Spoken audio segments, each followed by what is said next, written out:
పోటీ చేయడానికి ముందు మీకు టికెట్ రావాలి అంటే మీ పార్టీలో అంటే మీరు ఈ మధ్యనే చేరినట్టున్నారు కదా, చాలా తక్కువ టైం అవుతుంది. సో ముందు నుంచి పార్టీలో ఉండి టికెట్ కోసం ప్రయత్నిస్తున్న వాళ్ళ నంబర్ దాదాపు 10 దాకా ఉంది. సో వీళ్ళందరినీ కాంపీట్ చేసి అంటే మీకు టికెట్ వస్తుందన్న ఆశాభావం ఉందా మీకు? ఇప్పుడు నేను గతంలో చాలాసార్లు నేను అందరికి చెప్పడం జరిగింది. నేను ఎప్పుడైతే బీజేపీ పార్టీలో లాస్ట్ 1.5 month బ్యాక్ జాయిన్ అయినప్పుడు కిషన్ రెడ్డి గారి సమక్షంలో, నరేంద్ర మోడీ గారి స్ఫూర్తితో వారి కింద నేను సైనికుడిలాగా చేయాలని ఆ రోజు నేషనల్ మీడియా ముందు కూడా నేను చెప్పడం జరిగింది. కాబట్టి ఒక సోల్జర్కి, ఒక సైనికుడికి నాకు సేనాధిపతి కావాలి లేకపోతే నాకు మంత్రి పదవి కావాలని చేతిలో కత్తి పెడతా ముందుకు వెళ్ళిపోవడమే. కాబట్టి ఆ కత్తి పెట్టేటోళ్ళ చేతిలో ఉంటుంది. అది కత్తా లేకపోతే షీల్డా లేకపోతే ఇంకేదన్నా. కాబట్టి ఏదన్నా కావచ్చు, బట్ ఎనర్జీ కానీ లేకపోతే అది ఆ స్పిరిట్ కానీ ఉన్నప్పుడు ఏది ఇచ్చినా సమయానికి ఆలోచించి అది ముందుకు తీసుకెళ్ళే. సో మోడీతో మీరు ఇన్స్పైర్ అయ్యి బీజేపీ కండా కప్పుకున్నారు. తప్పకుండా మీరు అంటే అట్లా అడిగితే అవుననే అనాలి. ఎందుకంటే కంట్రీ ప్రోగ్రెస్ అవుతున్న దాంట్లో నేనే కాదు అనేక మంది ఈరోజు ప్రజలు నరేంద్ర మోడీ గారు ఒక అవతార పురుషుడు అని అంటారు. మరి అవతార పురుషుడు సైన్యంలో నేను ఎందుకు ఉండొద్దు? కాబట్టి నేను సైనికుడి కింద జాయిన్ అయినా. ఎందుకంటే సార్ చాలామంది పారిశ్రామికవేత్తల్ని చూసిన, వ్యాపారవేత్తల్ని చూసిన చట్టసభలో కూర్చోవాలంటే వాళ్ళు చేస్తున్న ప్రధానమైన పని మనకు దేశవ్యాప్తంగా ఉదాహరణలు ఉన్నాయి. రాజ్యసభకి వెళ్తారు. సో ఎంతో కొంత సార్ పేమెంటా లేకపోతే పార్టీ ఫండ్ అంటామా ఏదైనా కావచ్చు, రాజ్యసభకు పోయే వ్యాపారవేత్తలు, పారిశ్రామికవేత్తలు ఎక్కువ. సో మీరు ఒక వ్యాపారవేత్త, పారిశ్రామికవేత్త అయినా కానీ మీరు డైరెక్ట్ పాలిటిక్స్లోకి వస్తున్నారు. అంటే ఒక డైరెక్ట్ ఓటింగ్లో పాల్గొనేందుకు సుముఖంగా ఉన్నారు, అంటే సిద్ధపడుతున్నారు. సో మీకు ఇక్కడ గ్రౌండ్ ఎలా ఉందని అనిపిస్తుంది? మీరు 1.5 year బ్యాక్ పార్టీలో చేరారు. సో మీకు ఇప్పటికీ లోక్సభ నియోజకవర్గం మీద మీకు ఏమైనా అవగాహన వచ్చిందా? అంటే ఇక్కడ ఎట్లా ఉందనుకుంటున్నారు గ్రౌండ్ బీజేపీకి? నేను గత 1.5 month నుంచి అఫీషియల్గా పార్టీలో జాయిన్ అయ్యాను. నేను నిర్వర్తిస్తున్న ఆనరీ జాబ్స్ అన్ని రిజైన్ చేసి, సెంట్రల్ గవర్నమెంట్ దాన్ని రిజైన్ చేసి, డైరెక్టర్ కింద రిజైన్ చేసి నా పర్మనెంట్గా నేను ఇక్కడికి షిఫ్ట్ అయ్యాను. షిఫ్ట్ అయ్యి ఏంటి అంటే ఇక్కడ నాకు అనిపించింది ఒక సెంట్రల్ గవర్నమెంట్ ఇన్స్టిట్యూట్ కంటే సేమ్ ఎఫర్ట్స్ ఆ ఎక్స్పీరియన్స్ తోటి ఇప్పుడు నేను ఇది పెడితే స్కోప్ కానీ అవకాశం కానీ అవసరం కానీ నా అవసరం చాలా ఉందని నేను అనుకుంటున్నాను. సో ఇప్పుడు జనరల్గా ఎవరైనా ఒక చాయిస్ చేస్తున్నప్పుడు ఏమనుకుంటారు, అవకాశం ఉన్న దగ్గరే వారు వెళ్ళాలని ఉంటుంది. సో సేమ్ థింగ్ ఎక్కడైనా ఉంటుంది. ఒక పారిశ్రామికవేత్త కానీ, ఒక రియల్ ఎస్టేట్ కానీ, ఒక బిజినెస్ మెన్ కానీ ఎక్కడ వారు కాన్సన్ట్రేట్ చేస్తే, ఎక్కడైతే డెవలప్మెంట్కి ఆస్పెక్ట్ ఉందో, ఎక్కడైతే ప్రజలకి రీచ్ అవుతుందో దాని దగ్గరికి వెళ్తారు. సో మీరు ఒక అట్లా చూస్తే ఇది కూడా అంతే. ఎక్కడైతే అవసరం ఉందో అక్కడ మనం వెళ్తే దేశానికి యూజ్ అవుతుంది, మనకి సంతోషంగా ఉంటుంది. ఓ డాక్టర్ ఉన్నారు, ఒక సూపర్ స్పెషలిస్ట్ డాక్టర్ ఉన్నారు, అమెరికాలో కానీ ఇంకెక్కడో నేర్చుకొని ఉన్నారు. వారు పోయి హైదరాబాద్లో కానీ ఎక్కడైనా మంచి టాప్ సిటీస్లో వారు పనిచేసింది అనుకోండి, ఒక స్కోప్ ఉంటుంది. బట్ అదే కనుక ఒక గ్రామీణ దాంట్లో ఒక ట్రైబల్ డిస్ట్రిక్ట్లో కనుక వారు వచ్చి నిజంగా సేవలు అందిస్తే వారి వల్ల చాలా అవసరంగా తీరుతాయి. కాబట్టి సేమ్ థింగ్ అదైనా సేమ్ దాంట్లో ఉన్న అర్థం ఒకటే. ఓకే, సో అందుకని మీరు ఖమ్మంని కార్యక్షేత్రంగా తీసుకున్నారు. సో టికెట్ కోసం ప్రయత్నాలు ఏమైనా చేస్తున్నారు సార్? అంటే ఇప్పుడు మీరు కేవలం టికెట్ వస్తే ఎన్నికల్లో పోటీ చేయాలనే ఉద్దేశంతో పాలిటిక్స్లోకి వచ్చుంటారు, అది ఓపెన్ సీక్రెట్. సో మీకు ఏ మేర అవకాశాలు ఉన్నాయనుకుంటున్నారు మీరు?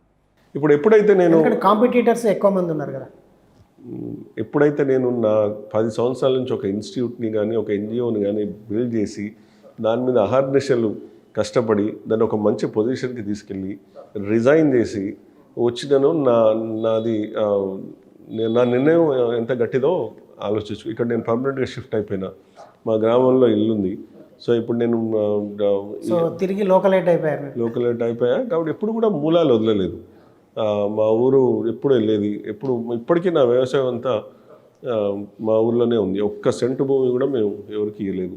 మాకు ఏదైతే మా పూర్వీకుల నుంచి ఉందో అప్పటి నుంచి అది మా దగ్గరే ఉంది. నాకు వ్యవసాయం అంటే చాలా ఇంట్రెస్ట్. అదే sir, out of political question ఇది. సో మీరు వ్యవసాయం అన్నారు కాబట్టి, అయితే మీ గురించి నేను తెలుసుకుంటున్నప్పుడు, వెబ్లో సెర్చ్ చేస్తున్నప్పుడు ఆర్గానిక్ వ్యవసాయం చేసే రైతుల కోసం ఏదో సహకరిస్తూ ఒక ఏకలవ్య ఫౌండేషన్ ఏదో పెట్టిరన్నారు. అంటే ఆర్గానిక్ ఫార్మింగ్ మీద మీకు ఎట్లా ఆసక్తి కలిగింది? ఇప్పుడు సేమ్ మళ్ళీ ఒకసారి ఏంటంటే ఉద్దేశం ఒకటే. 720 సెంట్రల్ గవర్నమెంట్ ఇన్స్టిట్యూట్స్ దేశంలో ఉన్నాయి. దాంట్లో 120 కృషి విజ్ఞాన కేంద్ర అంటారు, 120 NGO కేవీకేస్ ఉన్నాయి. అది ఒక వ్యవసాయ టెక్నాలజీ గవర్నమెంట్ కేవీకే ఉంటాయి కాబట్టి టెక్నాలజీని రైతులకు తీసుకెళ్ళాలి. మేము స్టార్ట్ చేసినప్పుడు ఇప్పటివరకు ఫస్ట్ కృషి విజ్ఞాన కేంద్ర సేంద్రియ వ్యవసాయం పద్ధతి కంప్లీట్గా ఇప్పటివరకు ఆ క్యాంపస్లో 1 గ్రామ్ కెమికల్ కూడా మేము యూజ్ చేయలేదు. స్కోప్ అక్కడ ఉంది. సో మేము కూడా 720 కేవీకేస్ లాగా మేము కూడా పోయి కెమికల్ అని చెప్తే దాని ఇప్పుడు మేము యూజ్లెస్ అవుతుంది. అవును, ప్లస్ యూస్ఫుల్ ఎక్కువ కాదు, యూజ్లెస్ కంటే యూస్ఫుల్ కాదు. కాబట్టి ఇప్పుడు మేము మా కేవీకే మెదక్ కేవీకే అది వన్ ఆఫ్ ద కంట్రీలోనే ఆర్గానిక్ ఇన్స్టిట్యూట్కి వన్ ఆఫ్ ద పయనీర్స్. చాలా ఎక్స్పెరిమెంట్స్ కానీ చాలా ప్యాకేజెస్ ప్రాక్టీసెస్ అంటారు, పంటల పండించే విధానం కానీ న్యాచురల్ అంటే కెమికల్ లేకుండా రసాయనాలు లేకుండా వ్యవసాయం, సహజ వ్యవసాయం ప్రిన్సిపల్లో కెమికల్ లేకుండా. సో అది మేము ఇప్పుడు బయో ఇన్పుట్స్ అని ఉంటాయి. మేము ఫస్ట్ ప్రాబ్లీ అంటే మా దేశంలో అతి తక్కువ కేవీకేస్లో బయో ఇన్పుట్ స్టార్ట్ చేసింది మనము.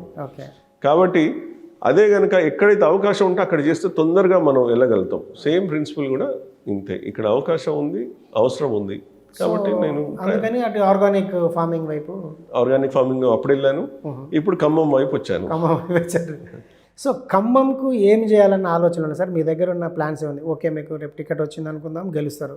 సో మీరు ఏం చేస్తారు? ఇఫ్ ఎంపీగా గెలిచారు మీరు ఇక్కడ బీజేపీ తరఫున, సో కేంద్ర ప్రభుత్వం తరఫున అమలయ్యే స్కీమ్స్, రేపు ఒకవేళ కేంద్రంలో బీజేపీ ప్రభుత్వం వస్తే మీరు ప్రభుత్వంలో ఉంటారు. సో ప్రభుత్వం నుంచి ఇంప్లిమెంట్ అయ్యే స్కీమ్స్ ఎలాగో ఉంటాయి, అది దేశవ్యాప్తంగా జరుగుతాయి.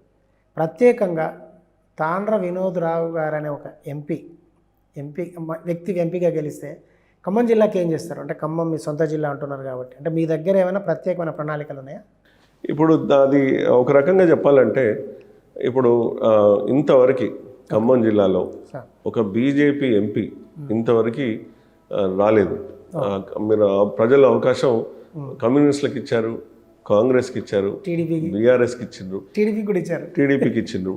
సో నేను వినోద్ రావు ఒక ఎంపీలాగా ఏం చేయడం దానికంటే ముందు ఎవరైనా సరే పార్టీ ఎవరు నిర్ణయిస్తే వాళ్ళు ప్రజలు గమనించాలి. ఏంటి అంటే ఒక బీజేపీ ఎంపీ ఇక్కడ కనుక ఉంటే ఆ ఎంపీ ఏం చేయగలుగుతాడు అనేది ఇప్పుడు ఫోకస్ దాని మీద. తర్వాత ఆ ఎంపీలలో ఎవరు అనేది అది తర్వాత, అది పార్టీ నిర్ణయించినాక పార్టీకి ఒక సిద్ధాంతం ఉంటుంది, పార్టీకి ఒక ప్రాసెస్ ఉంటుంది. దానికి ఎవరు అతీతులు కాదు. కానీ ఒక్కటి మాత్రం ఇప్పుడు బల్లగుద్ది చెప్పొచ్చు, ఒక కేంద్రం ఎంపీ కనుక ఇక్కడ ఉంటే చాలా పనులు కావచ్చు. ముఖ్యంగా ఒక ఎంపీ వల్ల అతిపెద్ద పని కానీ లేకపోతే వారి అవసరం కానీ కేంద్రంలో ఉన్న నిధులు సక్రమంగా ఇక్కడ ఉన్న ప్రజలకు అందించాలి. కేంద్రంలో మునుపు ఎన్నడూ లేని స్కీమ్స్ కానివ్వండి, లేకపోతే ఫండ్స్, కొత్త అవకాశాలు, సోలార్ పవర్ లాంటి ప్రోగ్రెసివ్ స్కీమ్స్ అంటారు. కొన్ని స్కీమ్స్ కొన్ని గవర్నమెంట్స్ నాన్ ప్రోగ్రెసివ్ గవర్నమెంట్స్ కొందరికి సబ్సిడీ ఇచ్చి మిగతా వాళ్ళకి భారం వేస్తుంది. కానీ ఒక ప్రోగ్రెసివ్ గవర్నమెంట్, నాకు అందుకనే నేను మోడీ గారి భక్తుడిని, అండ్ వారి కింద చేయాలని ఉంటుంది. ప్రోగ్రెసివ్ స్కీమ్స్ తోటి సోలార్ ఉంది, దానివల్ల ప్రకృతి నుంచి వచ్చింది ప్రజలకు ఇస్తున్నారు. కాబట్టి ఎవరి మీద భారం, దీనివల్ల భారం ఉండదు. కాబట్టి ఇట్లాంటి అనేక ఉన్నాయి, ఒక 30-40 స్కీమ్స్ ఉన్నాయి.